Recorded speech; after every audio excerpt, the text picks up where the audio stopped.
Good afternoon, ladies and gentlemen. Welcome to the panel discussion organized by the organizing committee of the theme Education for the Open University Research Sessions, August 2023. Sandamali sound ne. Me mata sound enne. Hello, can you hear me? Hello? Yes, we can hear you. All right. Yes. Okay, great. So good morning, ladies and gentlemen. Welcome to the panel discussion organized by the organizing committee of the theme Education for the Open University Research Sessions, August 2023, in collaboration with the research unit of OUSL. Once, Albert Einstein said, "Education is not the learning of facts, but the training of the mind to think." It is with great anticipation and assurance that I believe today's panel discussion will serve as a fruitful opportunity for you to enrich and expand your thinking. STEM education. It is a timely topic discussed within the field of education, and it is an approach for learning and development that integrates the areas of science, technology, engineering, and mathematics. So, our panel discussion today is on advocating STEM education, significance, challenges, and lesson learned. To mark the beginning of this event, I cordially invite Professor F.M. Namasthene, Professor in Secondary and Tertiary Education, and the convener of the theme Education in August 2023, to formally welcome all the participants and at the same time to introduce the moderator of this panel discussion. Dear sir, over to you. Thank you, Tulasini Sandamali. Good afternoon to you all. It is my distinct honor to welcome you all to this insightful panel discussion on promoting STEM education in Sri Lanka, a topic of paramount importance in today's rapidly evolving world. Today, we are privileged to have three distinguished panelists who will share their expertise and perspectives on this crucial topic. Joining us today are Professor Lilia Halim, a renowned scholar with extensive experience in STEM education, research and pedagogy. Dr. Amal, an educator, researcher and consultant from ADP Consultancy, New Zealand, with decades of experience in ICT, media and broadcasting. And Professor Banduni Atapattu, Professor in Environmental Engineering and Visionary Education leader with a deep understanding of challenges and opportunities in STEM education in Sri Lanka. I welcome all the panelists to this panel discussion. To guide our discussion, we are also fortunate to have Dr. D.V.M. De Silva, a distinguished member of our academic community, as our moderator.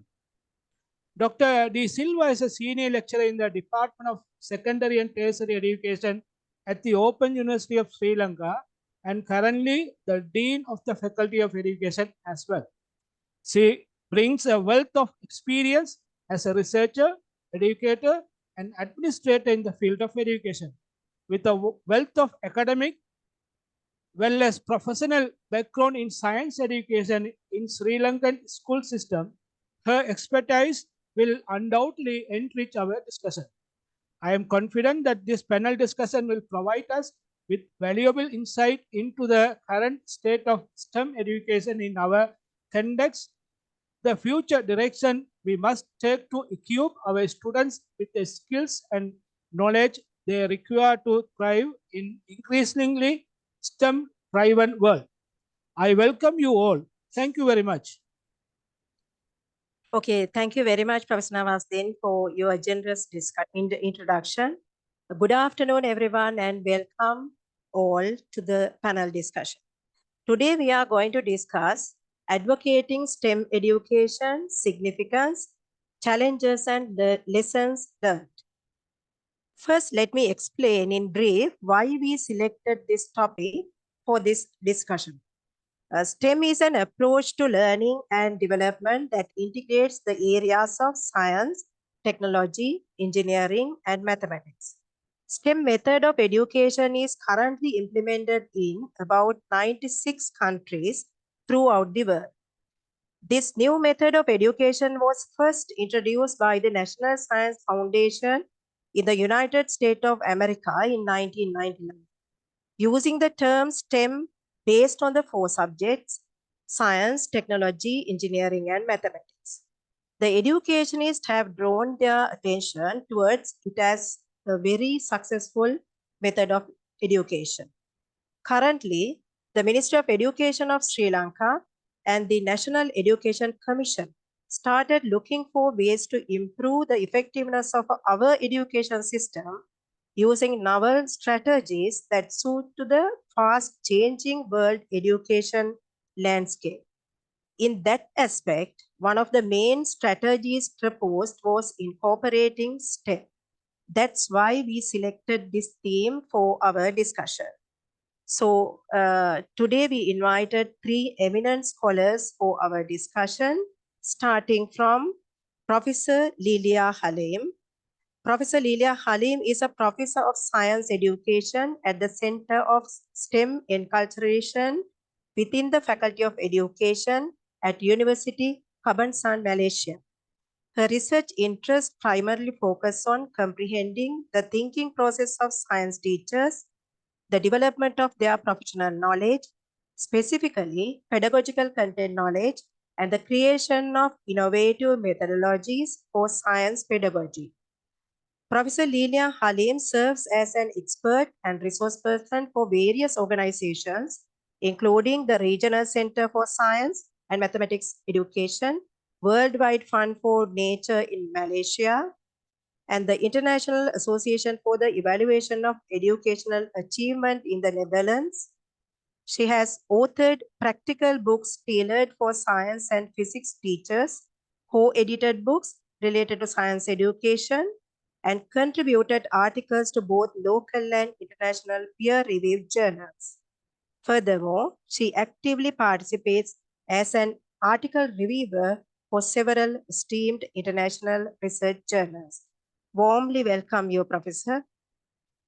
And next, Dr. Amal Punchiheva. Dr. Amal Punchiheva is a researcher, educator, trainer, advisor, and consultant in ICT, media, and broadcasting with close to 4 decades of experience in the industry, academia, and research. Dr. Amal is a chartered professional engineer and fellow of IET UK and a senior member of IEE USA. He is also a distinguished lecturer of the IEEE Broadcast Technology Society. Dr. Amal facilitates and advocates technical guidelines and standards and provides expertise related to the convergence of media and evolving technology needs. He volunteers as a CPD advisor for IET and as a mentor for both IET and Engineering New Zealand. Currently, he volunteers also as the chair of Engineering New Zealand Manawatu branch, STEM ambassador and a mentor of emerging engineers and deputy chair of IET, Wellington and South Island. He is also the technical advisor of the Asia Pacific Institute for Broadcasting Development. Currently, he leads the sustainability initiatives of AIBD in the broadcast and media sector, especially for the Asia and Pacific region. We warmly welcome you, Dr. Punchiheva, to the panel discussion. And next, Professor Banduni CL Atapattu. Professor Banduni is a professor in environmental engineering and the Director, Center for Environmental Studies at the Open University of Sri Lanka. She graduated from University of Moratuwa, Sri Lanka, and earned her master's and PhD in environmental engineering from Osaka University. Her research interests include solid waste management and recycling, water and wastewater engineering, and water resource management. She is a leading researcher in solid waste management in Sri Lanka. She teaches environmental engineering as well as water supply and sewerage engineering to undergraduate students and supervisors, several postgraduate students of waste management and recycling. Professor, we welcome you also to the panel discussion. And thank you very much all for accepting our invitation. At the first round, individual panelists will do their individual presentations, and I invite the audience, if you have questions, please post them to our chat box. At the discussion, we will take them up. So to start the discussion, I would like to turn to Professor Bandhuni. Can you explain us the STEM education in Sri Lanka, challenges of implementing STEM education, and the need to promote it?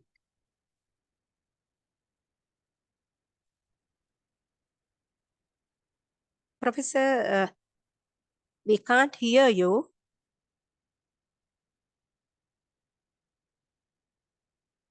Thank you very much, Dr. Wajira, Okay, for right. your kind and nice introduction. Okay. And so I think I have the sharing facility. Yeah. Okay.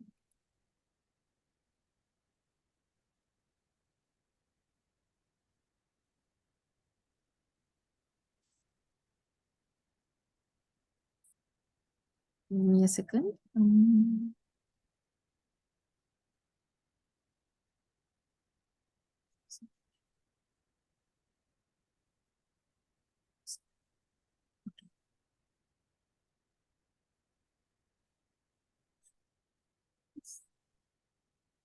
No. Sorry. Okay, we can see it. Wait a moment, please. Okay. Yes, okay. So.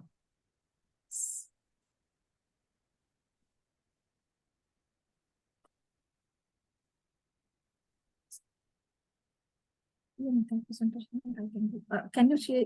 Can you see my We can see slides? your screen, No. but not the slide. I think we can see your email profile. Right.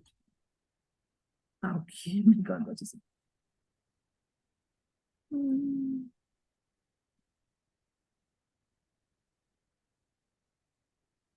Give me a second because it's mixed up. It should be fine.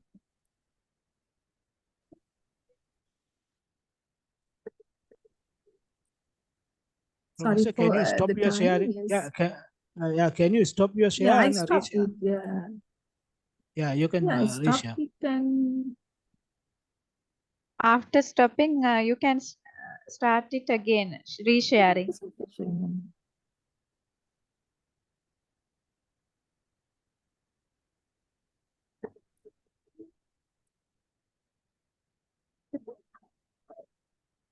Please give me a second. Sorry for that. Never happened, but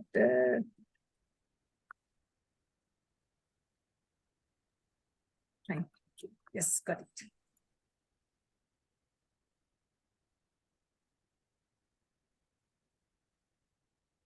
Right. I hope that you can see my screen now. Yes, we can see. Please, you? can we put it? All right. Okay. Okay. Okay. Right. Okay. Yes.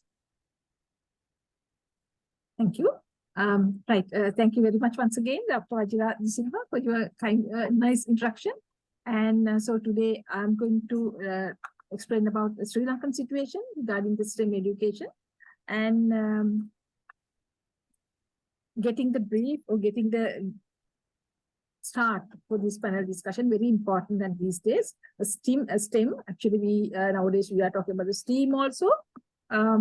So let's see that what is STEM.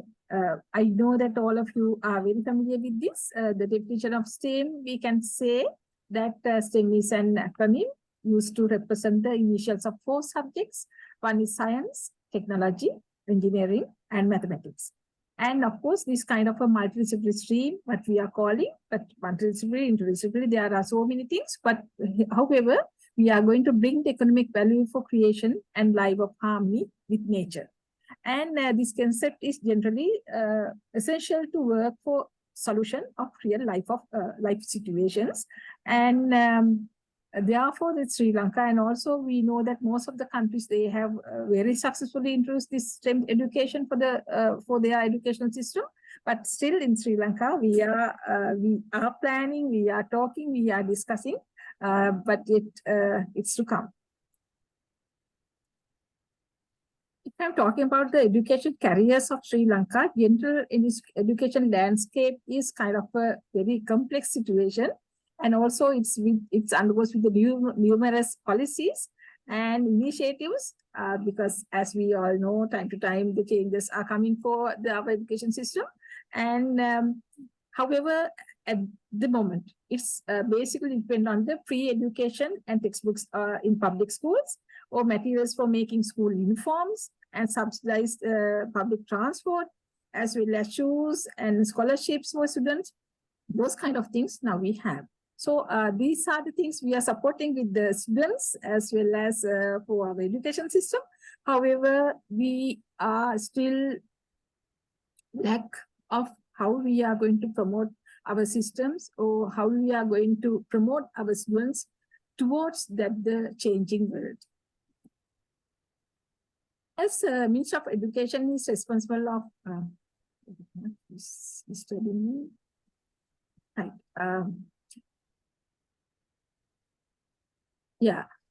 in the Minister of Education, MOE is responsible for Sri Lanka's 373 national schools, and also they are distributed among the provincial, zonal, and as well as there are some ABC grades. And however, the most of the schools that, as we know, in the Colombo, at the urban schools, that they are having a good facility, but in the rural schools, as we are aware of, they are in very lack of facilities.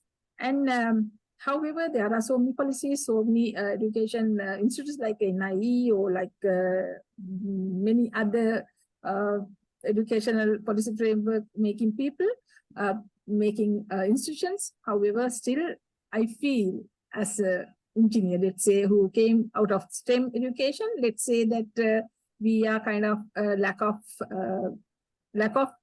the things what we have distributed among our school children. And in this graph, you can see how that distribution type A1A, 1AB, and type of 1C schools in Sri Lanka by provincial. And this in 2020 by the World Bank, they have done research, and they have developed these maps, and they show that how it's distributing, especially 1AB and type of 1C schools. There are the numbers are here, but it's maybe it's not clear to you. But any of you, if you are interested on, then I can share later on my presentation slides. And here also it's said that how many schools and also the students by the provincial sites, and also average number of schools, average number of students per school, as well as some more details. So every district, you can see how it's distributed, and the number of schools, as well as the average total number of students, as well as the average number of students per school. Right. So why I'm talking about those things? Because I'm going to come to the next one, that how our education levels are distributing. And in 2022, again, this World Bank report says that public schools are divided into primary, secondary, and college, and also private schools.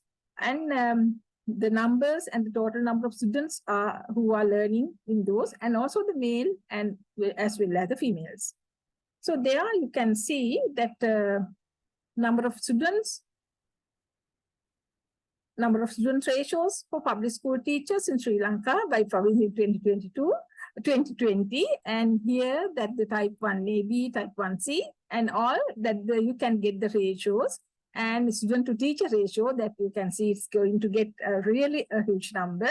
And so this is the Sri Lankan situation.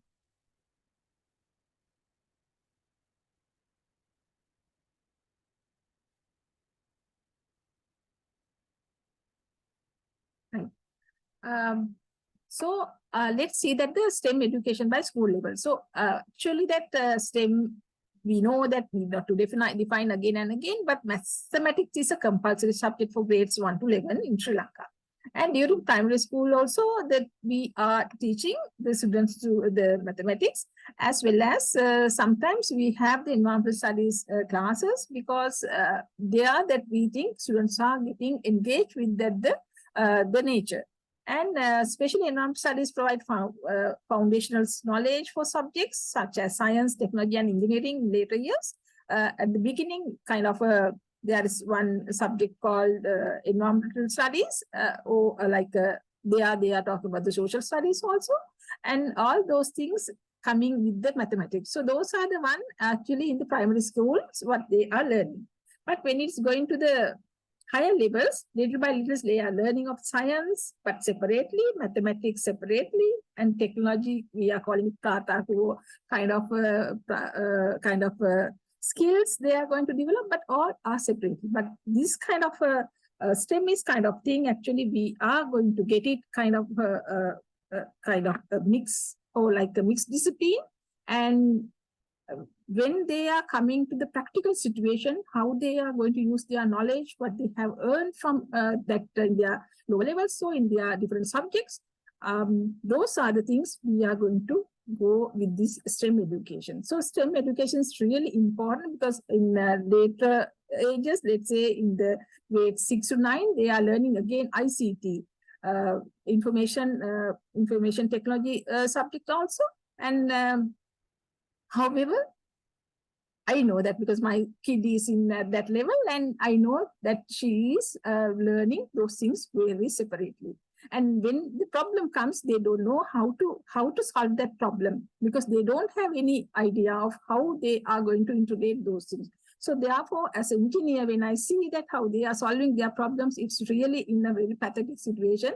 And that shows us that the importance of the STEM education for Sri Lanka.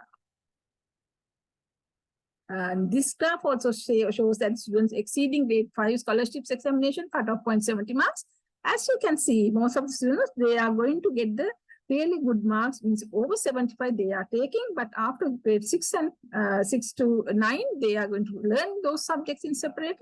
And later on, when they are coming to the A levels, again, it's separated. And finally, when they are coming to the university, it's a really very difficult situation to address those students, because they are having a very lack of knowledge of problems in solving, as well as they are very lack of skills, and everything kind of spoon feed things, and therefore the students are not having good start when they are coming to the university. I'm talking about the engineering education. And yes, in the secondary level, as when we are talking the male females, this is up to 2012, 2014, 2016. So we see that the mathematics level is good, and also that this is kind of a STEM and non-STEM, the marks of the gender and grade 8 mathematics. So how they have performed here, but the blue color is not showing here. Okay, let's see from the next slide.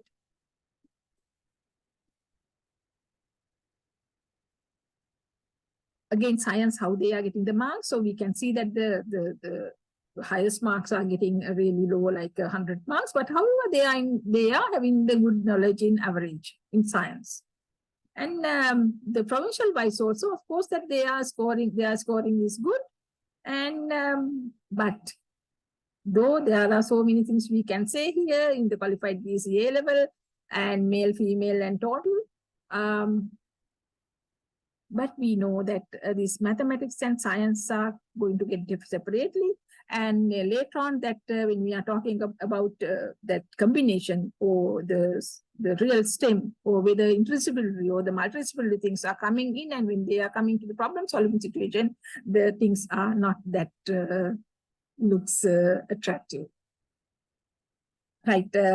When we talk about the university enrollment of STEM and non-STEM courses, you can see that, of course, the University of Morato, we know it's engineering, technical university, and they have that the highest number of STEM people, but non-STEMs are highest in that the arts and performing. So we know it's almost arts-based students.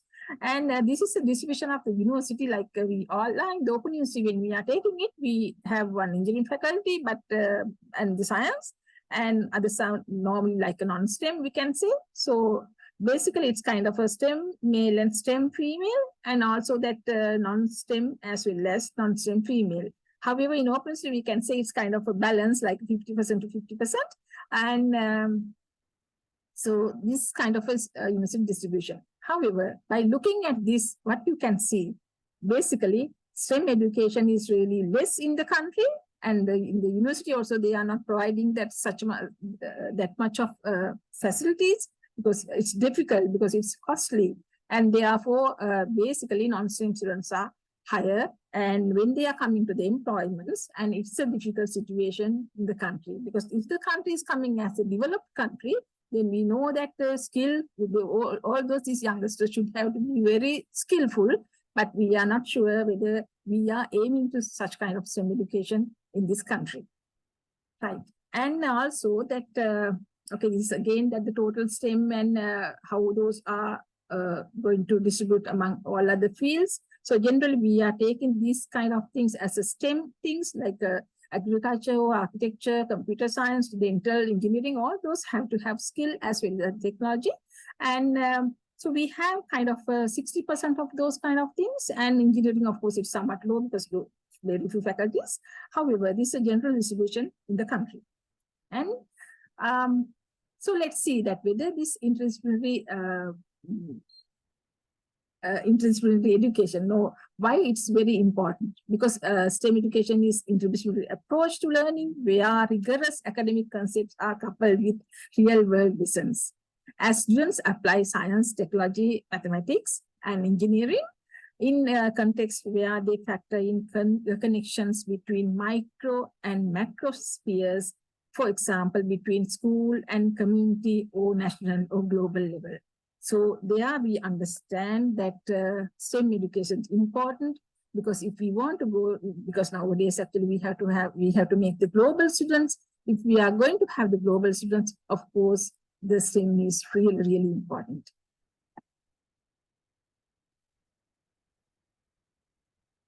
And so here I'm asking, why STEM? Now I understand, and I hope that you all understand that why Sri Lanka needs STEM education.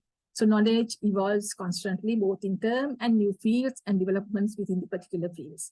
It must be recognized that science and technology will constantly change the complexion of job opportunities, and therefore challenge education systems to develop systems that ensure young people entering the job market have requisite skills. It is in this context that we have to consider STEM education as a comprehensive strategy that can adopt or address the challenges in present Sri Lanka as well as in future Sri Lanka. And we know why importance of STEM, why it is so important we discussed, and science seeks to explain the complexity of the natural world, and technology uses innovative tools, materials, and processes, and engineering, of course, applies scientific principles, creativity, and analyze events, designs, and also science, engineering, technology, and mathematics. All those things are coming together, and they are provide the skillful graduate from the university or to the world, of course, to the country. Right, and so let's see that what's the situation in Sri Lanka at now. STEM education impacts positively overall economy of the country, as I told you earlier, and it's 4 major ways STEM education prepares students to meet the challenges, and also it enhances the impact of overall effectiveness of education system, and also STEM educated workforce adding value, efficiency, productivity, and innovation to the economy, which is very important for the development of economy. And also STEM education addresses socio-cultural aspects to both individual society, helps develop a responsible citizen, where we are lack of, as I can see. So there are competitiveness of these kind of things. So we can see that World Economic Forum classification of countries at different stages in development. So stage 1, in the side we can right side you can see stage 1 and stage 2. What is that? The 35 economies and 17 economies. Like that, there are a number of stages, and so this is very important. And most of the countries nowadays that they are moving to the STEM education. I know that our 2 speakers are there who have experience in many countries, and Sri Lanka is still coming or moving towards STEM. And as I mentioned, that the STEM education impacts positively in overall economy of a country in major ways. And right. 2 slides. Once again.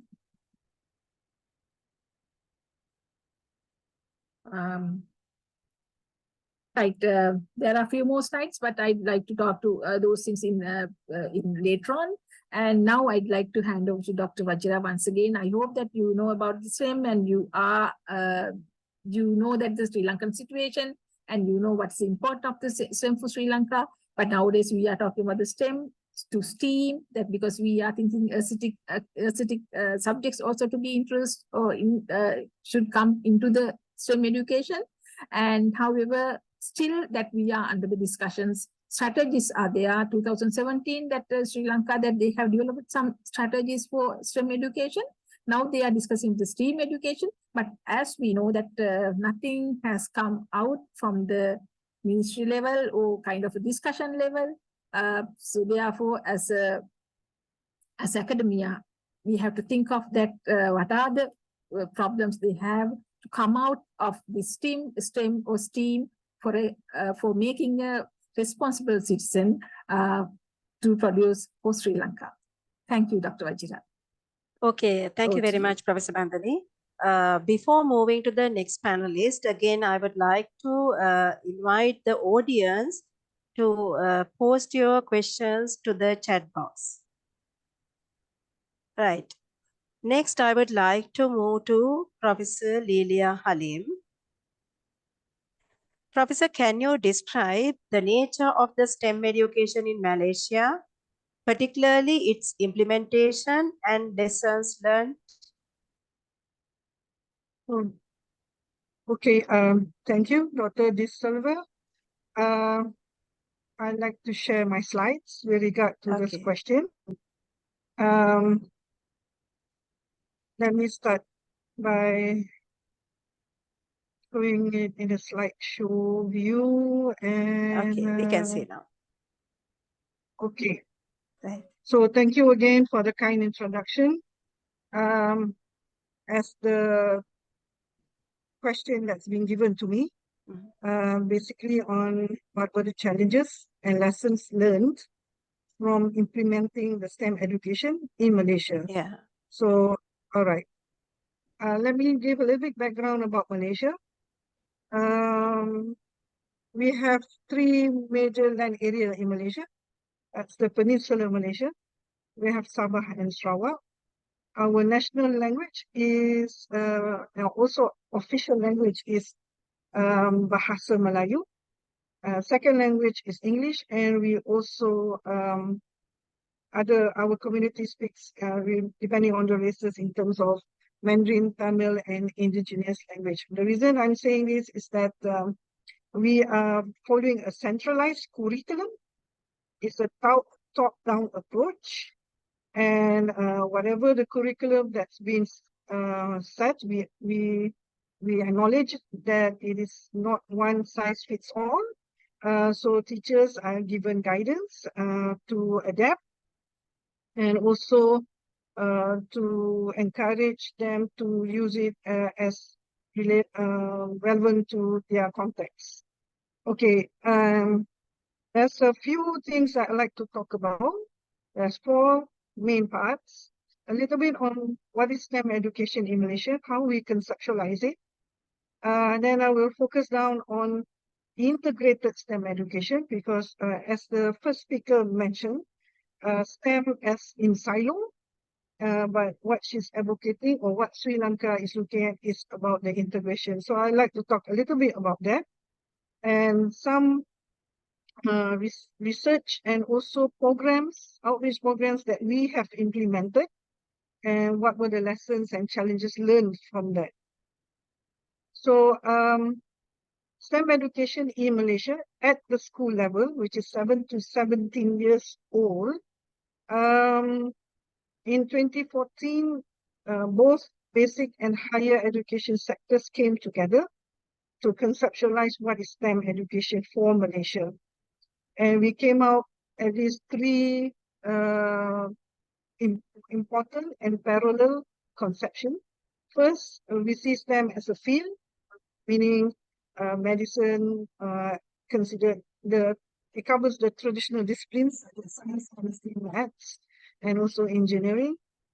And in Malaysia, after 16 years old, students are encouraged to choose and to enroll in two major what we call streams. So those who like to enter the STEM stream of their choice and inclination, or the non-STEM, which is commonly known as arts. At the same time, STEM is considered as an approach, a pedagogical approach, a teaching approach, and that emphasize on drawing upon the knowledge and skills from the various disciplines, the four main disciplines as the acronym stands for, and it's done to where the students acquire them, employ them to solve problems that they encountered in the real world. So we call it STEM 1.0, 1.0 again, and 2.0 up to 4.0 when there is an integration. Okay. So we maintain the STEM as a field and as stream because those are the requirements for admission into higher education in Malaysia. But we do not want to lose the importance of STEM approach that is to be done through student-centered activities, commonly called or known as project-based or problem-based, inquiry, and to some extent design-based activities. So how do we promote STEM education in Malaysia? Of course, policies, as I say, we are centralized. There are policies how to what should be done, initiatives, and I'll share that later in the next slide. Curriculum changes, of course, emphasize on teacher training, and also development of resources for STEM learning and teaching. And again, the last one is about working together with agencies, industries, and community. So in terms of policies, we have the 60-40 policy, in which Malaysia, like Sri Lanka, believes that we need a lot of scientists, technologists, engineers to be from our school children, at least 60% from 16 years old onwards, and 40% will be involved in arts. What a science stream means, at least 2 pure science courses are being taken, that's considered as science stream, but in 2020, we have fine-tuned this 60 policy strategy to refer to include technical and vocational career pathways also into the 60% of science stream. So just for your information, the 60-40 policy has been established in 1967 and was enforced in 1970. So then that is the number. In 2013, Malaysia has a Malaysian Education Blueprint to raise the quality of STEM education. And there are 3 main thrusts to that. First, to raise interest. Second, to upskill teachers' competencies. And we think that's not enough. We have to include the public and also awareness towards STEM. That means the parents, the community, the NGOs, industries, and alike. So to do that, we have the policies have various strategic action plan in line with the three thrusts here. Of course, again, to increase awareness, to produce competent human capital and make STEM part of a national movement. There are 3 supporting initiatives for the core strategies: raising interest, that would be looking into the curriculum, school curriculum, and that would be cultivating higher order thinking skills, computational thinking skills. In terms of upskilling teacher competencies, not only the teachers' competencies that are being the focus, we also look into STEM leadership, what head or the principals schools should plan for STEM education and also lead STEM initiative in the schools. And that would be some examples here. Model STEM school principals are involved, the beliefs of the teachers regarding STEM learning and teaching, enhancing teachers' competencies through colloquiums, conferences, and also professional development courses. In terms of public awareness, involve those government agencies, industry community in the quadruple helix network, and that will involve something like ExxonMobil, Malaysia, Academy of Science Malaysia, and also Petronas. So that's a bit on STEM education in Malaysia, and I would like to focus on integrated STEM education. So as mentioned earlier, when we say STEM education, there are various definitions, various views, what is STEM education, but what we focus on is integrated STEM education. That would be involving more than one, at least 2 or more disciplines. In this sense, just to share, when this movement of STEM education is being introduced, some teachers have said, well, we have done STEM because when we teach science, there's mathematics involved and it's reverse. Mathematics, there's science in context.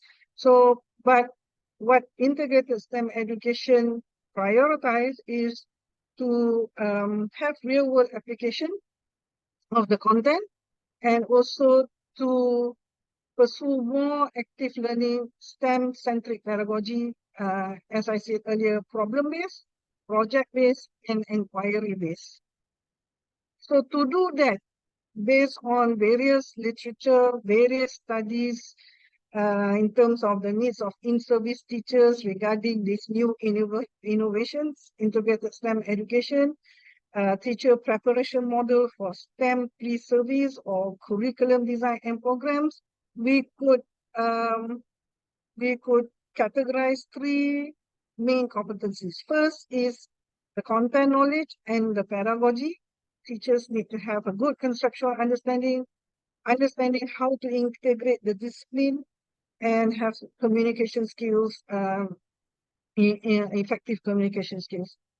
Again, the pedagogy that should be the focus of the education would be active oriented, and then we have the design thinking approach here, because at the end of the day, students are to produce artifact, innovation, module technologies that they think that could solve the real context problem, and actually to make STEM alive through context. Usually what we do is we always teach the concept first, and then we apply the concept in the a problem. But in STEM education, integrated, especially the context comes first. How do you solve moving a tiger in a zoo from one place to another without any havoc among the zoos keepers, for example? So it's making STEM alive through context. So there are 3 main categories of competencies that the literature would suggest what's needed for an integrated STEM educators or facilitators. So that's the focus that I like to look on. How is this integrated STEM education being implemented? and it's usually through outreach for programs, because formal teaching and learning, we always listen, or even the literature would say that teachers find there's no time to finish the syllabus. Project-based takes a lot of time. Problem-based also takes a lot of time. In fact, inquiry as well. So how we approach, we meaning our center in UKM, approach this integrated STEM by offering it as an outreach program. And this is a model that we adapted from National Science Foundation, that is to employ graduate fellows, those who are involved in the university. Those are from postgraduate students, masters and PhD, doing their research in STEM discipline, and to work with students and teachers and parents. And as a higher education institution, there will be partnership with the industry for funding. Okay. And this particular outreach program we have involve various faculties. We have the Faculty of Engineering, Energy Research Institutes, Architecture Department, and Faculty of Information Technology, all coming together to create a project which calls Science of Smart City. Faculty of Education plays a role in the pedagogy. That is the project-based problem, inquiry, or the design thinking approach. So what does it involve? We have, since there are 4 main modules, these are some examples of activities of the modules when students would actually go being assigned to the 4 different modules, and they work on their own module for 2 days, and then they come together to create what we call a smart city, which is using less energy, and then there will be a competition. So these 4 units or modules, students will come together and then create what we call a smart city model. And what we have tried various age group, and what I'm just sharing is only one of the programs that we have done, whereas with 200 students age of 15 years old, with 54 facilitators from the 4 faculties. And this is a typical program learning environment. And what we found that to do a successful integrated STEM education would require these particular elements. First is to have an intrinsic cordial relationship between the students who are 14 years old with the facilitators who are mostly probably in the 20s. And there will be non-authoritative kind of relationship, because when it is in that particular context, there are students who ask more questions, are more inquiring on the part of the facilitators or the postgraduate. They would need to have good knowledge and skills in terms of scientific skills. That knowledge would enhance them to give good explanation, correct explanation of the concepts. And the postgraduates have to have good skills in problem solving, in terms of if the connection doesn't work, the artifact does not perform as it should be, and there should be a lot of question and answering. But however, the challenges that we found is that the learning outcomes is because the question and answers were at still low level, and there was less critical. So in order to make the integration effectiveness and learning is effective, the students need to know how to integrate the 4 disciplines. And to do that, there is a concept called systems thinking there should be guided questions on how to integrate what knowledge we have gained from, for example, energy module, to combine with the wireless technology with an end, which is to create a smart city that uses less energy. So these are some of the challenges and also lessons learned from the first case study. So if I would to summarize, the teachers need, or the facilitators need in-depth content knowledge, need to know how to troubleshoot in terms if there's an issue on instrumentation, need to have skills in explicit thinking, and also effective problem solving and inquiry skills. If I have a few more minutes, I'd like to share others. Okay, this is the same program, but to do together with another country, that is Cambodia. And of course, this kind of collaboration that is working needs to have same goal, the trainers from the Cambodia part and do the program together. So challenges here would be related to funding, and also not only we do programs, but we also do the effectiveness of the program, and that would be doing research on the program. And it's also a difficult thing to secure grants for longitudinal research. And again, there's also the Ministry of Education in terms of access and collaboration. Challenges to upscale the program is also, there is a challenge to that, because we require collaboration from the various STEM-based faculties. So elements of successful collaboration, as shown here, share decision making, contribute and share resources, bring expertise and credibility, have sufficient time, communicate regularly, and of course funding. This is what I found in the literature since pandemic. Those kind of programs, workshops, face-to-face, were transformed into an online STEM workshop. And from this particular study in social science, this is the reference.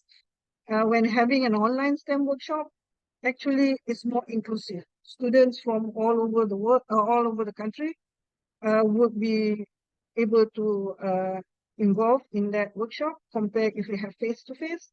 Of course, you need simpler materials to do the project base, and of course, develop an online social constructivist learning. But the challenges, teachers need to be expert in the technology and pedagogical in the form of online. Of course, again, it would involve their content knowledge. And again, if there's no access to internet, that will be, again, you find inclusion, but at the same time, there's exclusion. So those are the challenges. Again, another one, have been talking about outside program, outreach program. Even if you were to do integrated STEM education in the formal classroom, again, there's barriers for teachers in terms of the school structure, time, but within the control of the teachers could also do self-education, obtain a lot of classroom materials on, that's a lot online outside there. In terms of students may not have interest and there's no parental support, but when the teachers are able to put relevance in the teaching and learning, that will probably motivate them and engage them, and also have some kind of scaffolding. So finally, my final point is, if you could see from across case 1, 2, and 2 other literature that I shared just now, challenges would be teachers' competencies in terms of integrated STEM education, because not all teachers are being trained in that 4 disciplines. You need to collaborate.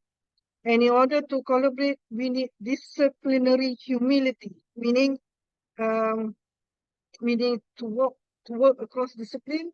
It is important to know about one's limitation in knowledge, skill, and awareness, and also it's a prerequisite for an integrated STEM education. And again, funding is also an important challenge and something that we need to learn how to secure funding for scaling up the integrated STEM education in terms of research and also in terms of conducting the program.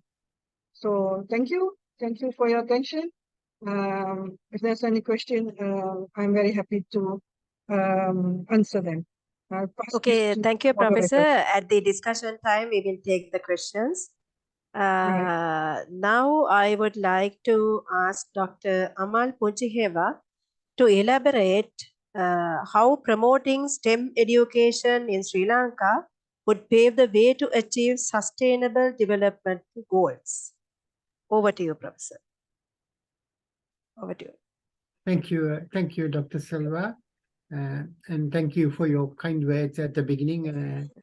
I hope all of you could hear me. I don't have any slides. Can. Yeah, I don't have any slides, but It's okay. Yeah.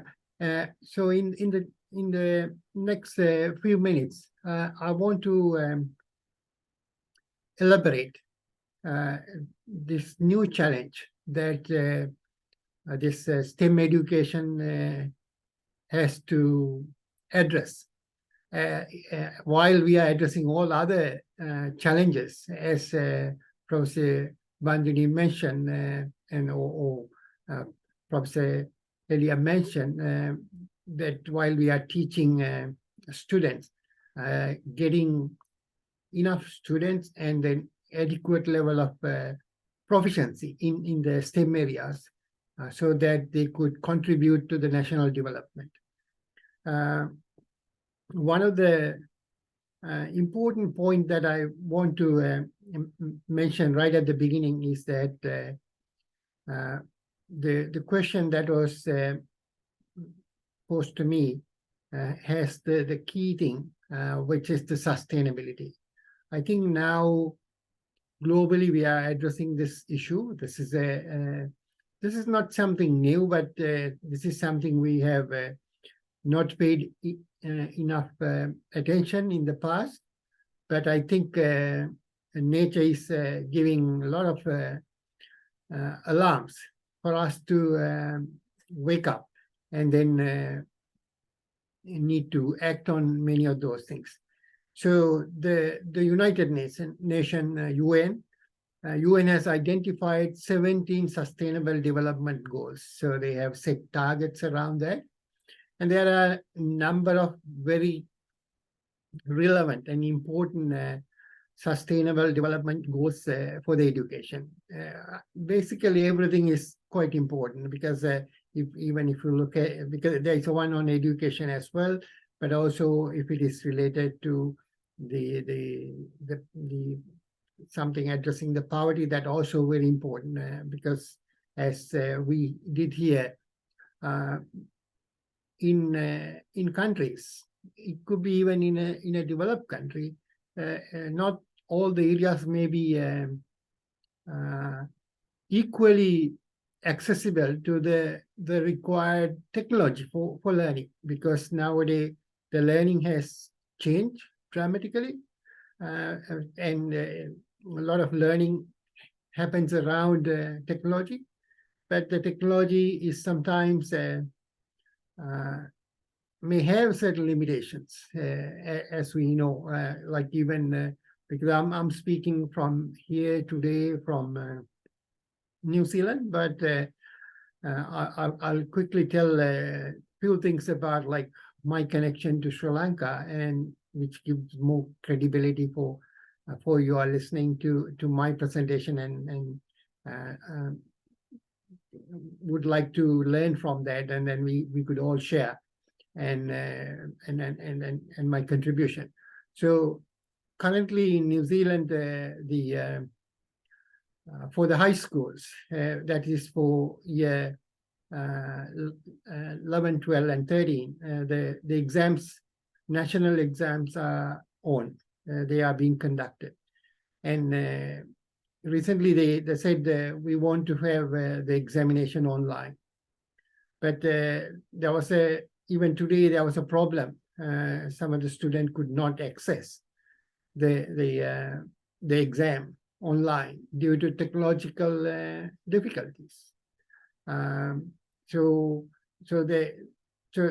when we talk about technology could also have certain limitations. So these are again something they would learn through the STEM, where I wanted to emphasize that because when Bandhani very clearly explained, when we talk about STEM, sometimes we extend that to STEAM as well, but the STEM is an acronym for the science, technology, engineering, and maths. But myself as an engineer, because I'm also graduated, I passed out in 1985 from the University of Moratuwa in Sri Lanka with honors. And then I practiced as an engineer in Sri Lanka for 17 years, became a chartered engineer, and became a fellow of Engineering Institution of Engineers Sri Lanka, and I'm even currently a life member of Sri Lanka Association for Advancement of Science. So that my affiliation and connection and the passion for the science goes a long way. And I have helped many students learning this one. So how I see STEM is that, for this perspective, I bring some of the experience from New Zealand as well, because I'm also trained and licensed, rather than I would say licensed. I'm qualified. I'm qualified secondary teacher because in New Zealand, for teach in schools, you need to have a license. You need to have the special postgraduate study after the first degree. So I was a senior academic at Moratuwa in the Faculty of Engineering, in the Department of Electronics and Telecom Engineering, and also later I'm one of the founder members of Department of Technology Management. But when here also I worked as a senior academic in the Maths University, but I could not go to this teaching without proper academic qualification and training. And having gone through that, I do see some of the challenges that both the Sri Lankan scenario reveal, and also even the Malaysian scenario reveal, because being a teacher trained specially for that would be more equipped to handle something like that. And I will also come to that very soon, giving a live experience, because this morning I'm going to a school. I've been going to schools all of this year, in fact, last few years, as what's called a STEM ambassador. So it's one of the volunteer work I do. This volunteering work I do through what's called the Engineering New Zealand, which is a professional body of engineers in New Zealand. It's like IESL, like this one, IESL, Institution of Engineers Sri Lanka. So I'm a fellow of that and an active member of that. As you heard, I'm also hold a few offices, and I volunteer and then go to a school and take part in some of the STEM activities. So I come to that soon. So the point I wanted to mention is that when we describe STEM, how I see the STEM as, so the STEM require maths, where the last the word, and the maths help you to crunch numbers and use that as a tool when you are finding a solution for a problem. So that's what we do in our real world, especially as an engineer, or even could be as a scientist. I'll explain that why. So the science is creating knowledge.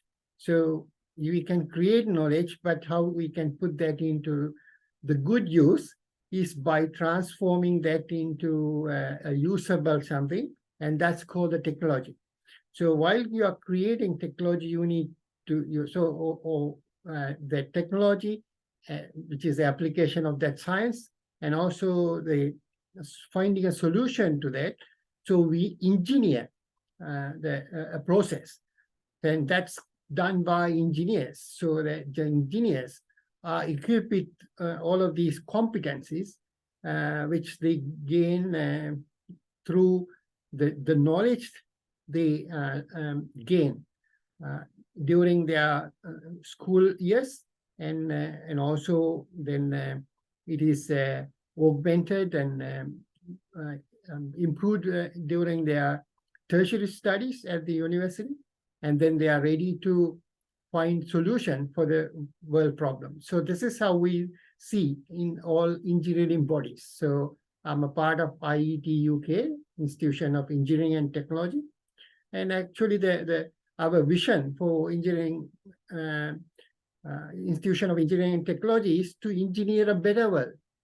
So how can we make a better world? How we can engineer a better world is, like in today's context, is in a more sustainable manner. So we see that the technology everywhere, we see the digital everywhere, but all this need to happen in a more sustainable manner. So the first point I want to tell you is that so we need to see the STEM as a where students need to learn, and they need to learn mathematics, and then they must have that curious mind, and then they learn new things, and then they should be able to later apply that something they find new to find solution.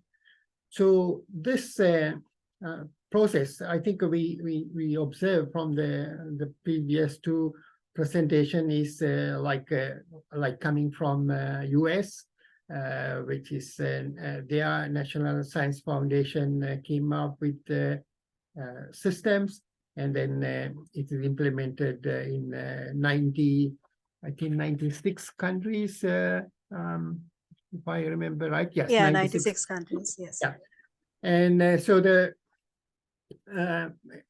it's good to do that, but something I see like in today's context is the some of these things are changing so rapidly, not like in the past.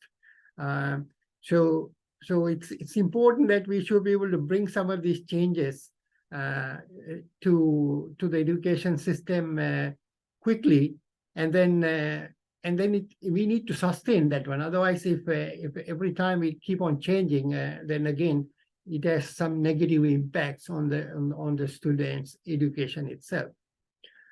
And I want to tell how we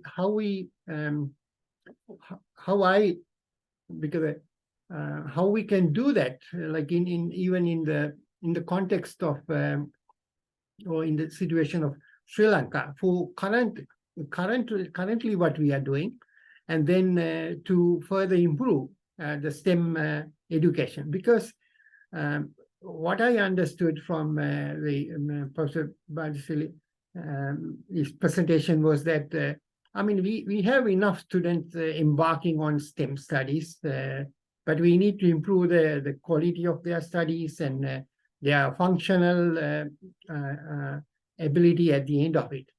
But countries like New Zealand, we are facing a very difficult time where students are not embarking on science studies. They want to go on to other streams. So it is important that we should be able to create that interest. It was mentioned in the first presentation. We need to create that interest for students to go and learn. I think even Professor Lilia mentioned that it's one of the aims of our STEM process. So what we are doing now in New Zealand with Engineering New Zealand and also with the IET UK, this is coming from the engineering professional bodies. We are working with schools to promote promote and to attract students to study STEM subject, because if they don't embark and then create interest for the science and STEM subject, they will not head to those areas. They will go. Yes, we require. We don't want everyone to study STEM, because we need in the economy all kinds of professions. But the disaster is that now we are not having enough students, those who are embarking on or taking the STEM subject, which will lead to we could produce enough scientists for a given country. We could produce enough engineers for a given country or technologists. And all those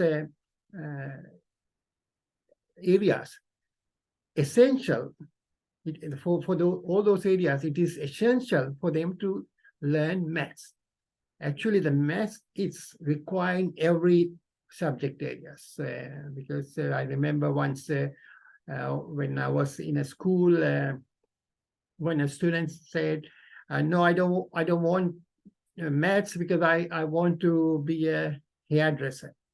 So we said, yes, if you want to be a hairdresser, then you need to have that operation going on, but you still should be able to work out how to give the balance, how to give a discount, how to promote your business. So that still require the student to learn maths to a certain extent. So like that. But if a student want to study engineering or other sciences, require more maths, because maths is used as a tool in those study areas. So what we are doing now in New Zealand is that the Engineering New Zealand, which is a professional body, working with two organizations, number of organizations, and also one of the government organization which promotes research.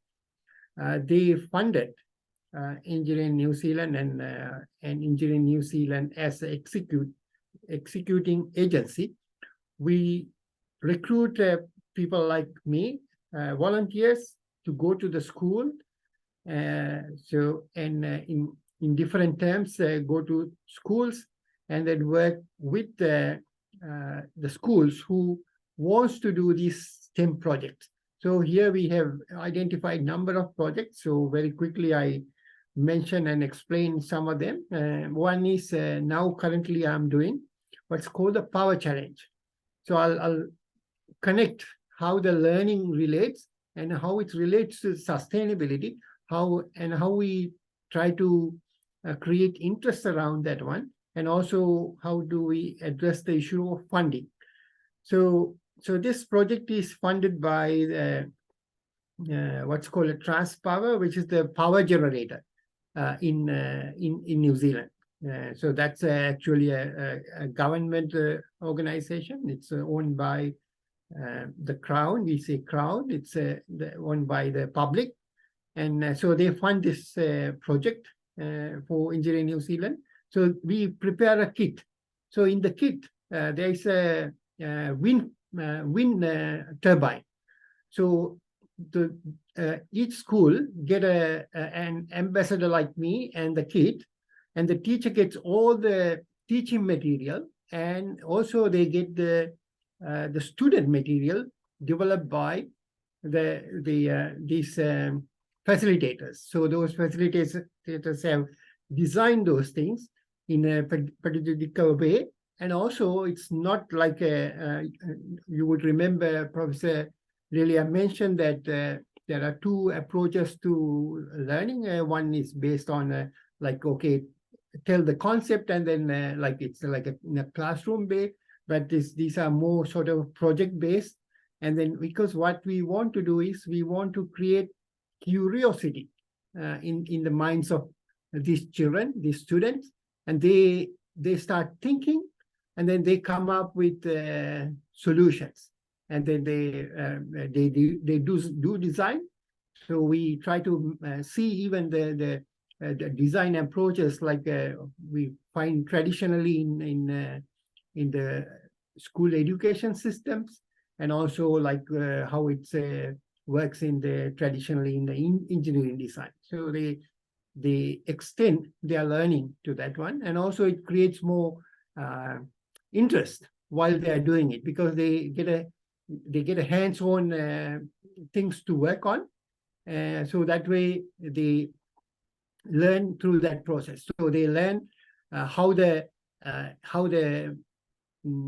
electricity is generated, and they also learn that you cannot create energy, or you cannot destroy energy, and you can only transform energy from one form to another. So you can see, so this enhance the learning, and this we take through a lot of discussion sessions, the group sessions, and then hands-on session. And also we teach them through this very importantly about the renewable energy, need for renewable energy, and then the bad things around fossil fuel, use of fossil fuel, and then how we can generate, what are the ways of generating renewable energy. So they get in this kit a small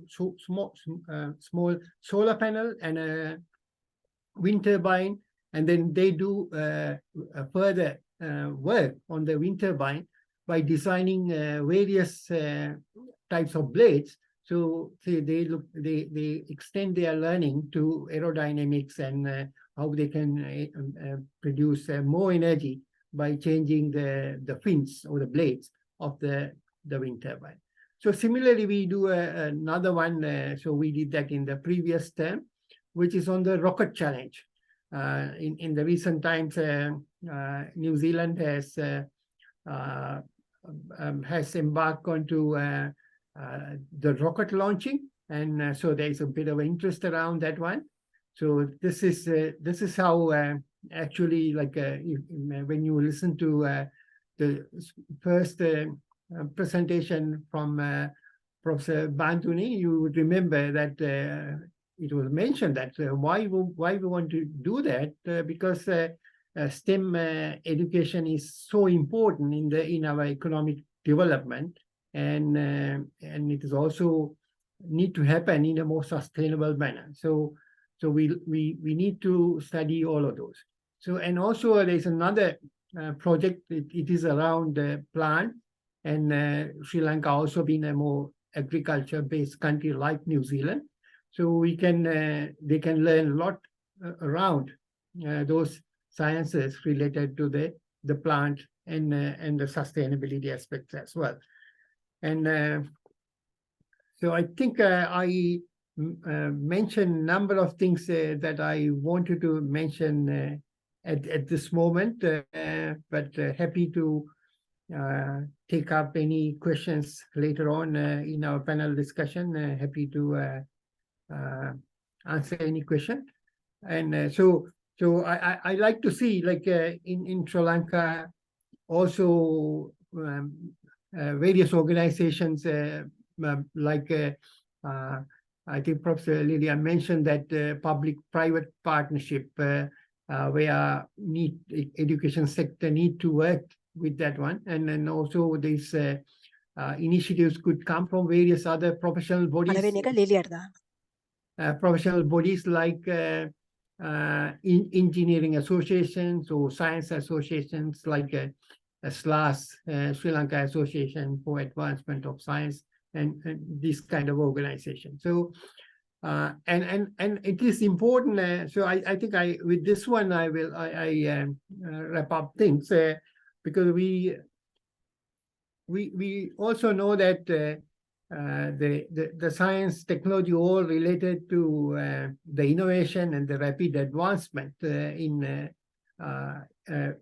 towards what we call the improved productivity. But also all these students need to understand the whatever that technology brings are going to be the tools at the moment, and then we are still in the driving seat of what we are driving as a country forward, the economy forward, and if we have to develop or if we are doing things, what is important is to have the proper understanding of how it works. So that's again coming back to what's called the curiosity, and even like at tertiary level, because we challenge always because nowadays we use quite a lot of artificial intelligence and related technologies, but the one who come up with various solutions, so come up with various innovations, should be able to explain that how it works and to identify its limitations and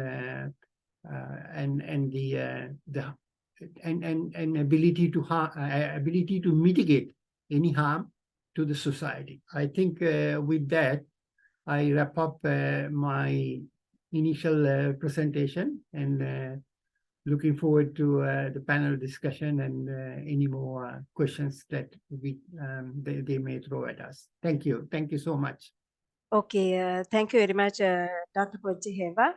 So, according to your ideas, Sri Lanka is more fortunate because our students are very interested in STEM subjects, but we are facing a lot of challenges implementing those things in a quality manner. So now we have several questions in the chat box. First one, I like to invite Professor Lekamgi. If you now you can post your question to the panelist.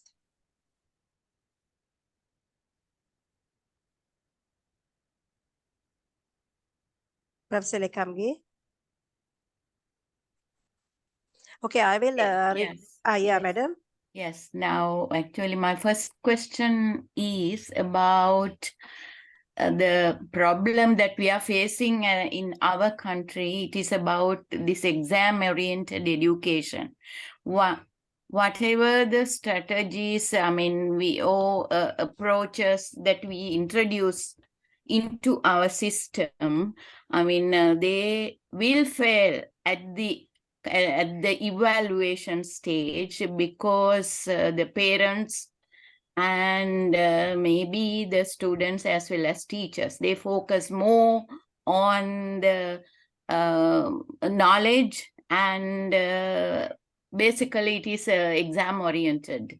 Now this, what I understand from the panelists and also from what I read, actually this STEM education needs more practical, skill-based approaches. I would like to know from the panelists, I mean, how are we going to solve this problem actually? What are the strategies you have introduced to change the mindsets of the people, as well as change the strategies for evaluation of the we are focusing on more practical and skill-based aspects. Thank you. Okay, first, Professor Bandani, can you express your ideas? I can't hear, Professor. Sure. Okay. Thank you, Dr. Ajira. Okay, I'd like to show a few slides because I didn't show it previously because it's totally and it's focused on the question that Professor Lekamgi has questions, and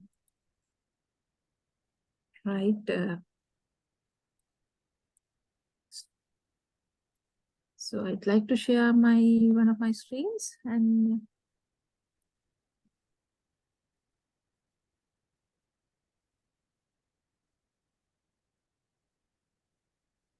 sorry, it's difficult to find out this slide. Okay, can you see my slide now? No. Can't Can see, you see my Professor. slide? No, still we Can can't you hear see me?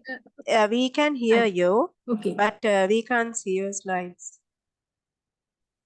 I hope you can see it now.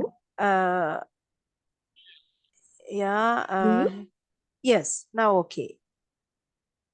Right, we can So this see. is kind of, yes, this is a kind of results what we got from 2011 to 2017 regarding the science and mathematics based results of in Sri Lanka 2011 to 2017 in science and mathematics. So you can see that the percentages of passing this examination, this O-level examination, and where they go. So the students qualifying for, generally we all know the four streams, and those are science stream and also biological stream and commerce, as well as technology stream. They have interest technology and the art stream. So however, that when we are talking about these things, you can see that where that the four streams are generally, that stream is basically focused on. So here that they, though our system interest the technology stream, of course, what I have seen that the recognition for this technology stream really low in the country. Because as an engineer, I'm happy to see that Dr. Amal is also from the University of Moratuwa. As engineers, we know that our institutions or our professional bodies are not giving the proper recognition for the people who are doing the technology stream. And this is really a problem, because really a problem, that's the way I'm looking at as an engineer, because I know that they are neat and they are skillful and they do the things, but it's not such acceptable by our professional bodies, because they have some margins, they are putting some lines, and they think, okay, we are engineers, we are like a mathematics stream, and so we are the superior or kind of things they have in mindsets. So this is really a difficult thing when we are coming for a development of a country. And so biological, and commerce and arts, of course, that they are, we call as a non-STEM. However, the STEM people, though there are some other category of STEMs are coming in, they are not giving a proper recognition. And this is a serious problem in the country. And of course, as Dr. Amal said, the professional bodies, actually, we have a major role in the country to develop for this STEM education, and they can do a lot. Of course, as the Sri Lanka Association for the Advancement of Science, Dr. Puncheva, that I'm also the part of it, and Dr. Ajira too. And so, of course, that the SLAS as well as National Science Foundation, they are getting a serious effort to develop this STEM, and also they are supporting the science branch of the Ministry of Education, and to promote this STEM education. And they do the strategies, they support, and they collect all kind of professionals, and they really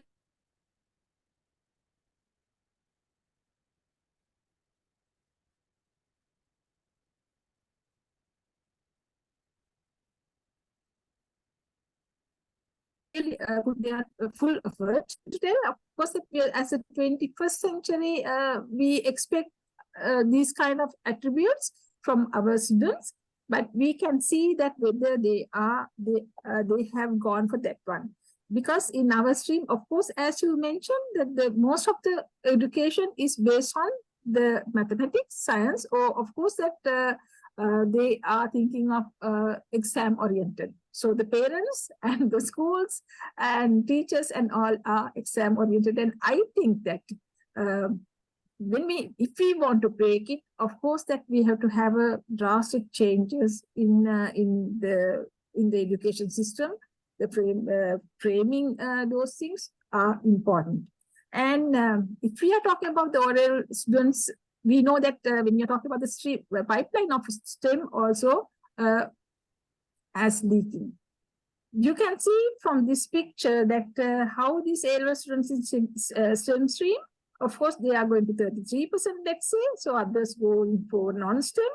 And all those barriers are based on the examinations. So finally, after getting qualified for university admission, let's say 30% of this, the basic 100%, and students getting admitted for the universities are really less. And finally, what's happened? So that is also there. Let's say our university, the Open University of Sri Lanka, we are opening for everybody to come and learn, and the education is there, technology as well as engineering, as well as science. And however, we are special, but in our university system, finally what's happening that though the people who are getting the same education, they are just flying away. So the brain drain is again coming to the country. So with this one, after this exam-oriented thing, so they work and work and work, and finally they just flying away. So with this slide, I'm stopping in this answering for this discussion. Okay. Because of course, exam-oriented thing is really difficult, but our professional bodies, they have to take a major action towards that, changing these systems and accepting those people, and also take a role with the students and the schools, and promoting the things, and to show that the exam is not the things, exam-oriented things are not the things. And also nowadays they are trying to and talking at the assessment-based based evaluation, but I don't know how far that it has gone. Thank you. Okay, thank you, Professor. And I like to ask from Professor Lilia Halim now. Although we had several initiatives, still Sri Lankan education system is based on the traditional and exam-based system, as Professor Lekamgi said. So, any kind of lessons or best strategies that how we can get off from this mindset? Any examples from your experience, Professor? Okay. Thank you for the question, and it's a very relevant question, where integrated STEM education espouses to have student-oriented activities such as project-based, problem-based, and inquiry-based. So what Malaysia has done, due to COVID as well, we have cancelled the terminal examination that at 12 years old, at 15 years old. We only have an examination at 17 years old, because previously, when we have those terminal examinations, teachers, parents are all for examination. So what we did was to change that into what we call classroom-based assessment. And classroom-based assessment, we have standards to be achieved.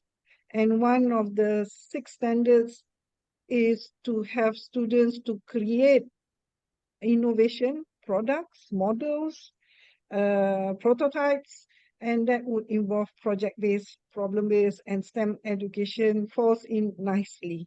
So, but as Professor Legema, if I'm correct in this in pronouncing, okay, Yeah, Lekam. mentioned is the mindset. So we are just into 4 years into doing this classroom-based assessment. The mindset takes time to accept by the teachers, by the parents, and we are continually trying, also giving professional development courses to the teachers on how to do classroom-based assessment, and also town hall with the Ministry of Education, with the parents regarding this alternative assessment for a better outcome, other than having it in the form of standardized examination. That's our experience. Thank you.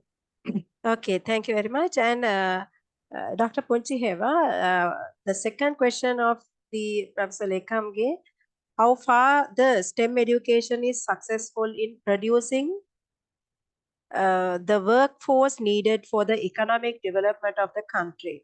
So, can you explain the experience from your country, New Zealand? Yeah, let me answer that question quickly addressing the first question as well, Okay, very right. quickly. Yeah. Okay. Because Professor Lekam, this question is very relevant. And Yes. and the first, third word, fourth word itself is bring the challenge, the Yeah. change. Because Mm. it's the change, we are human. We know Yes. humans are always resistant to change. So Yeah. it's not easy to change, but we need to change. But Yeah. I like to use the word not exam, but assessment. Yeah. Like as teachers, as educators, we all know that there are two types of assessments: the summative and formative. So Yes. I think we need to use quite a lot of formative assessment to get the student to the level of learning required. But at the end, we still need a summative assessment, because otherwise, how do we sort of grade students? How we tell the student has achieved something that the course intended to achieve. And since you mentioned about try to connect to New Zealand, so in New Zealand, actually, when a student passed out, let's say at the tertiary level, from a university, a very high level of achievement, like first class, or basically first class is only required if doing a postgraduate. But going to an industry, everyone else going to the industry can be in any range, will be like looked at a student who has gone through a tertiary education. And the place where I worked earlier, Massey University, our motto was we facilitate their learning for lifelong learning. So we are not say, oh, we produce and that's it. No, we produce someone who can continually learn and then adopt. So that way, that's how even the industry responds. So sometimes we get students from Sri Lanka. They are high achievers.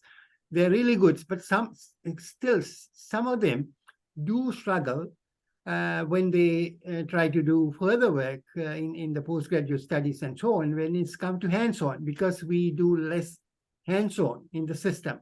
We need to improve that. And this has improved dramatically from my days, let's say from 1985, when I passed out, and now I know very well, they do quite a lot. That's helped. So that's what I think the project-based learning, because in the place where I worked at Massey, we introduced what's called the project-based learning and SPINE. So it's like from first year until the fourth year, end of the Bachelor of Engineering program. So they learn increasing complexity, handling problems. So at the end of the degree program, if the student has gained adequate level of knowledge and understanding that is required for us to offer a grade, and that is good enough for the person to go to the industry and work. Because as engineering bodies also, what we look at is whether the student has underpinning knowledge to go and apply and start working. And then the student need to start doing CPD, continuous professional development, and continually learn. And I think that will answer the second question. So if we need productive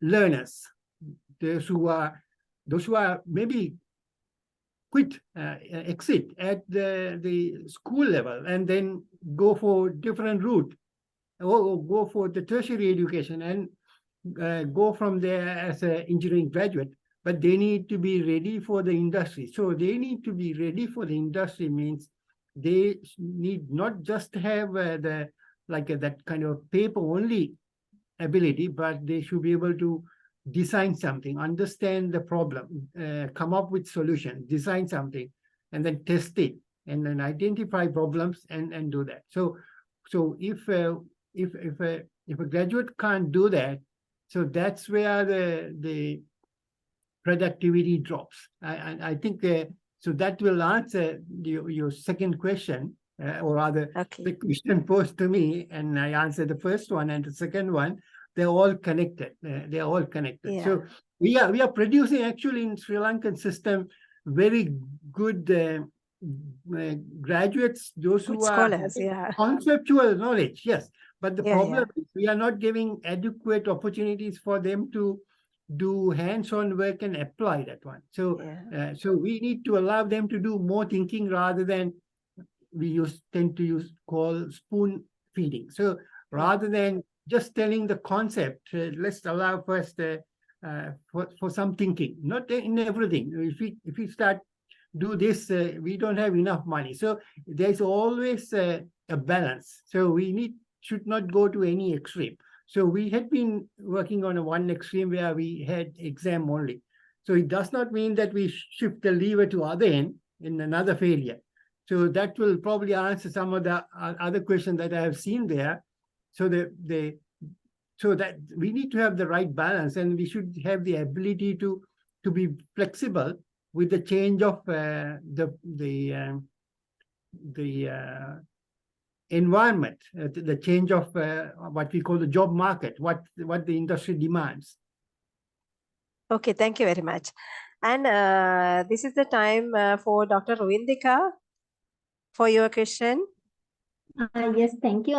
According to that, the recent World Bank reports, in the South Asian region, female participation in STEM education faces a lots of challenges.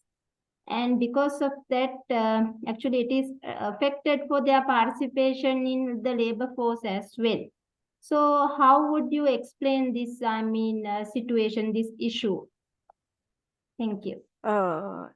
Any panelist? If I could tell something quickly without taking much time. Okay.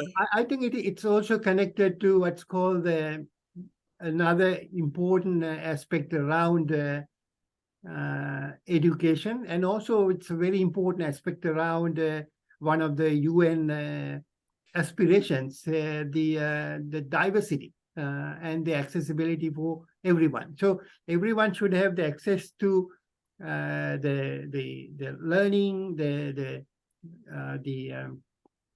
and then we need to change their mindset. Sometimes in certain cultures, sometimes in certain cultures, there may be a kind of a stigma, or like, oh no, that's only for male to do it. No, so we had because I'm also part of I'm doing work with ITU. So ITU does a lot of work in the ICT areas, and they do a project called Girls for ICT.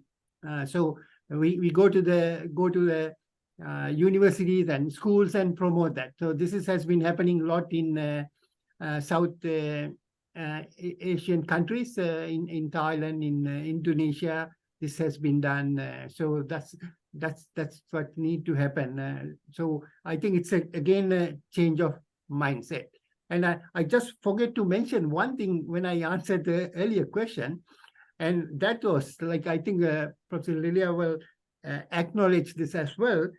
We need to get the student to work not only with devices, but also with the pen and the paper. I always tell you, write on the paper, you draw a sketch, do a block diagram. So this helps in their cognitive process and in getting into the memory correctly.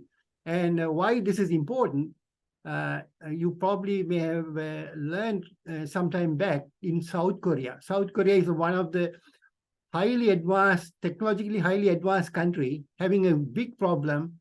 Problem is young generation cannot write. So now they have abandoned devices, and then they have made compulsory for students to write in the class.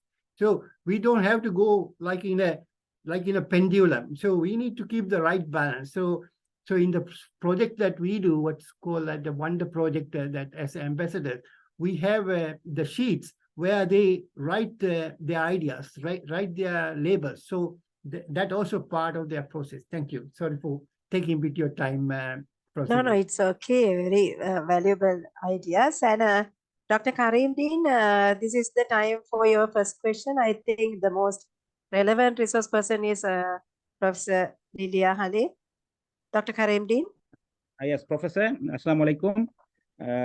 Actually, when I was in Malaysia, I could see that several students from various countries, they came to study in Malaysia, not only in arts stream, but in STEM stream also. It is good for the Malaysian government. I think it is the very big income for Malaysia. So I want to know, how does Malaysia's STEM curriculum compared to international standards?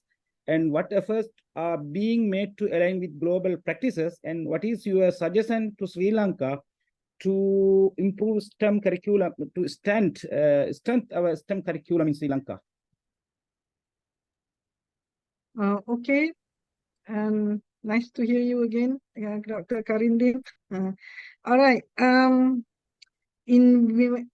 we review our curriculum, school curriculum, we do benchmarking with developed countries, especially STEM education.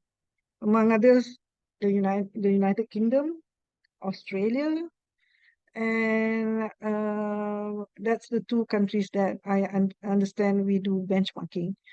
We also try to align our curriculum to some extent how PISA and TIMSS would require the students to perform. That would be involving a lot of higher order thinking skills. That's what we did. We enhanced the curriculum towards that.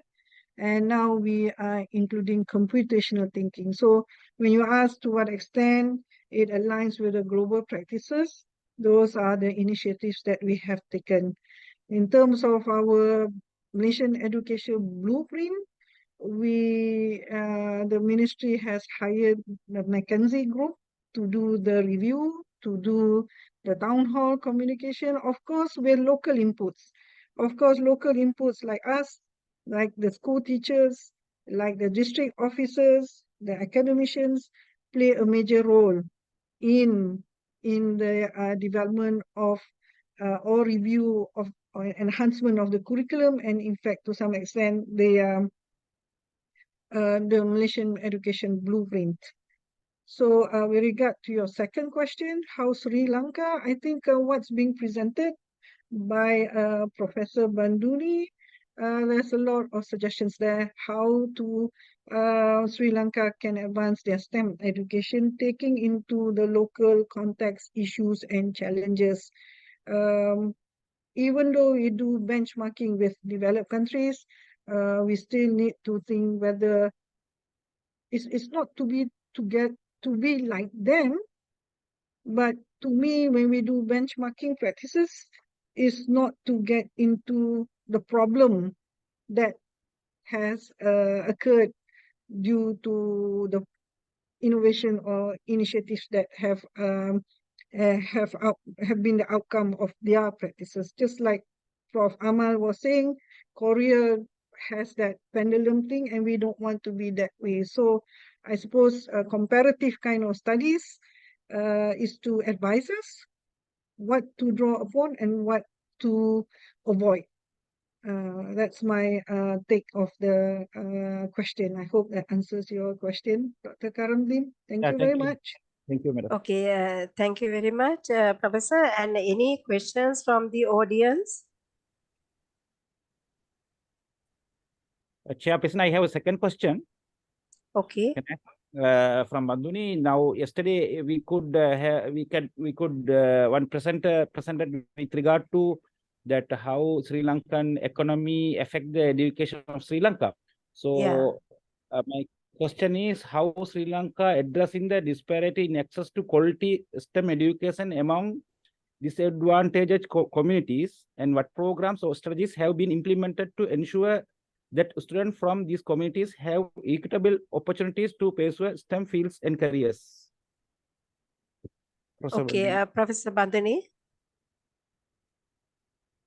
Okay, thank you, Dr. Karimdeen. Of course, it's a really difficult question to answer because we are a bit out of the education framework. And however, that as far as I know, that the Sri Lankan Education, Ministry of Education, that they are preparing the STEM strategies and they are trying to get involved all our students to the STEM education stream by doing by introducing a lot of projects.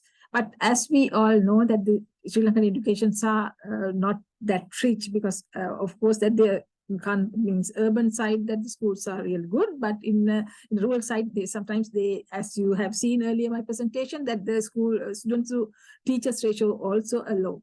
And with that one, Sri Lanka, because they are introducing so many streams like technology streams and arts, so these things, and also the Sri Lankan countries trying their best to improve the IT skills of the students, even for all of the country. And actually, that the government is now trying to improve the IT skills of the students. By doing the IT skills, they are expecting that they can get the world knowledge or the global knowledge, and they can reach where they can't touch, and they can grab whatever the education from the outside.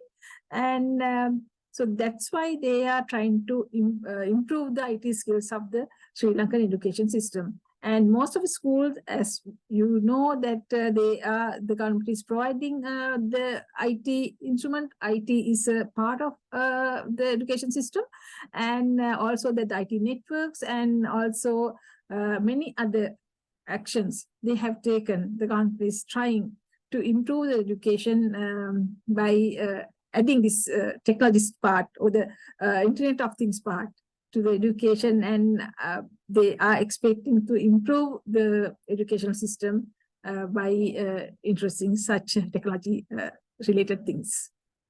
Thank you. Okay, thank you very much, Professor. Although we have several things to discuss because of the limited time period, I like to ask from our panelists, what is the main message that you would like to give to the audience regarding this? Starting from Professor Banduni.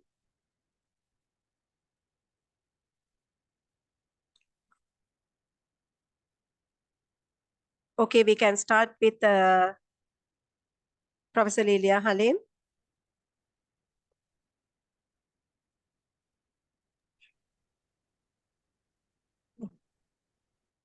What is your main message that you like to give to the audience regarding this one?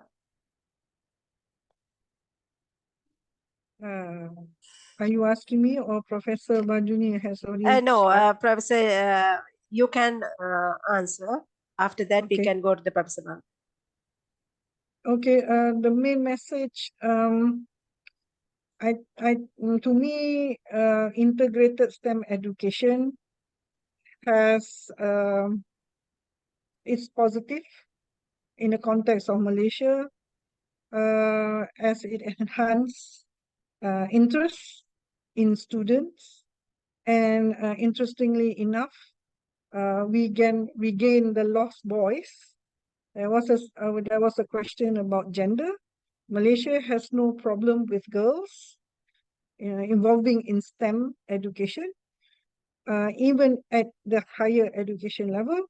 But the boys are somehow, they are into technical vocational track, which is important as the academic track. So with this project-based, more contextual,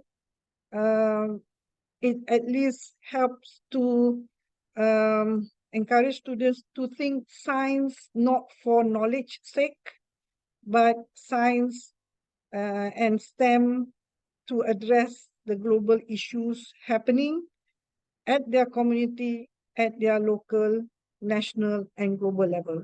That's my message. Thank you. Thank you very much, Professor. Professor Banduni, over to you. What is Yes, your main message? thank you. Yeah. Yes, actually, that for the development of country, the STEM education is really important. Enhancing STEM education and careers in Sri Lanka are the one actually in future depends on the country's economy. And therefore, the development of STEM education is important, and STEM skills and experiences, and coupled with diversity perspectives and integral of to the building of STEM workforce in Sri Lanka is really, really important.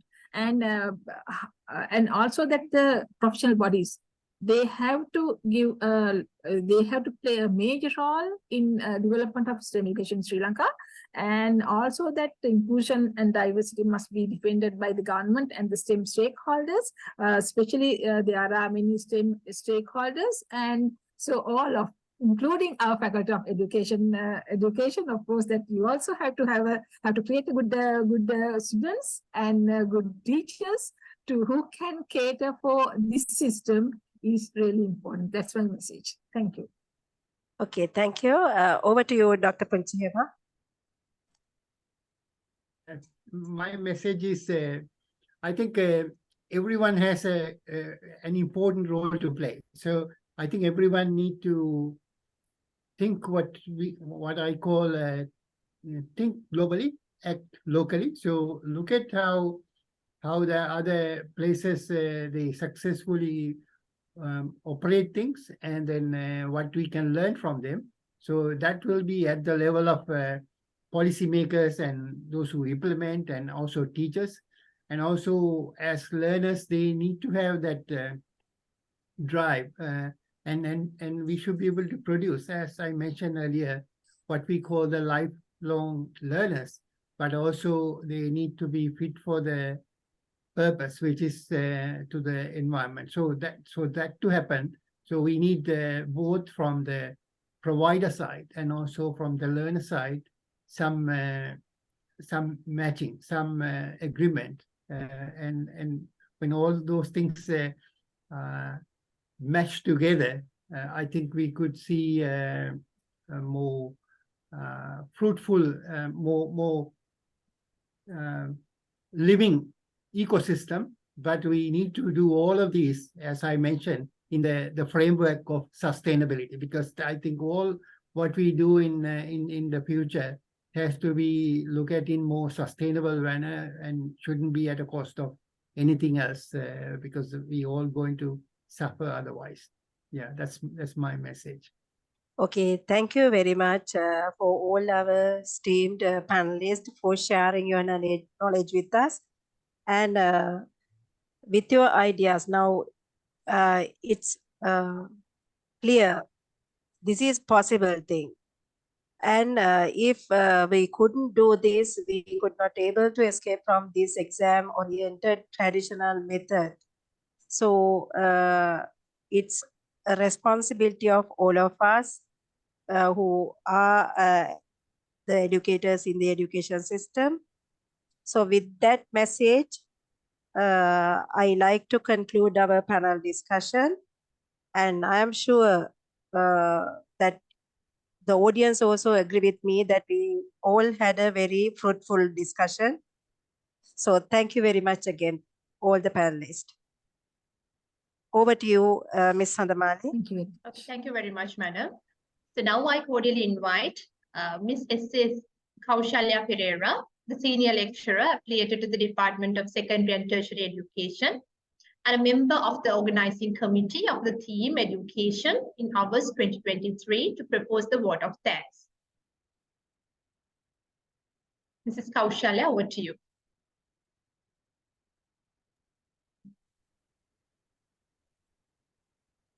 Thank you, Dulashani. So good afternoon to all of you in Sri Lanka, and good evening to Professor Halim and Dr. Amal.